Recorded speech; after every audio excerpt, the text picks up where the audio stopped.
crack, but just couldn't get enough ball in the second half?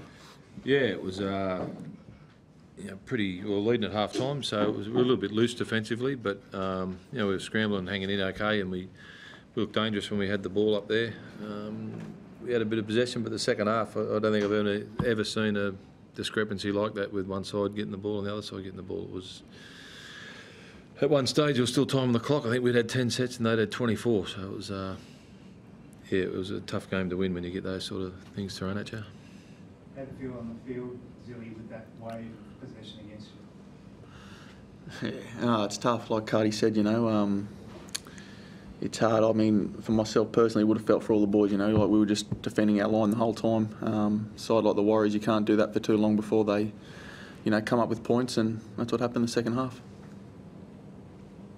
Does that just happen sometimes, Don, or what were the contributing factors to that discrepancy? Oh, I think we all know what the contributing factors were, but mate, honestly, I'm not going to sit here and make excuses. We had the limited opportunities we had, we weren't smart enough. And it's as simple as that. It was. In some ways, I did feel for the players in the second half because it seemed to be officiated a lot different to the first half. But you got to adapt to that, and you got to be smart when you get the ball. Did you feel that sort of that run of penalties were warranted, or? No? Oh, I have to go and have a look at them, mate. Initially you just look at the count, so you don't get many replays. So it's just. When the penalties are in the ruck against you continually, they're generally pretty even, and they certainly weren't in the second half. When you're up at half time, is that something you're conscious of, that it might even out?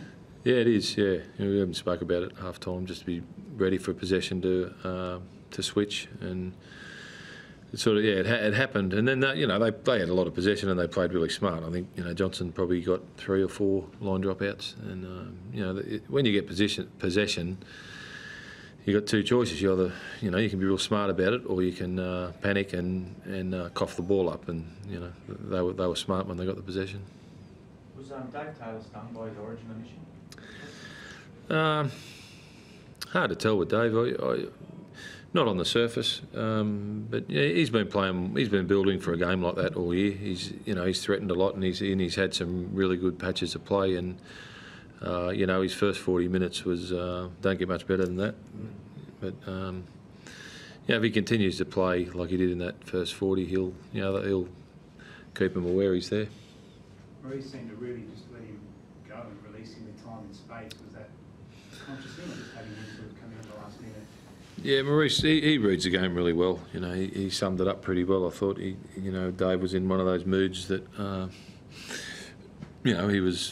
he had spiders on him, and Maurice read that really well. So it was just get the ball early to him, and it worked well in the first half. We completed really well in the first half. So Dave's dangerous when the other side's getting a bit tired. Is the best thing Dave's done is what he's not doing, not throwing the off play that's not there, not pushing things where he used to? Yeah, without a doubt. As soon as he starts, in the second half there, is when he's got a bit. He starts to try to pre-offload the ball and preconceives things. That's when he loses his impact with the ball. His strength is running hard and attracting numbers to him, and the rest of the side trying to get him some space, and he becomes very dangerous.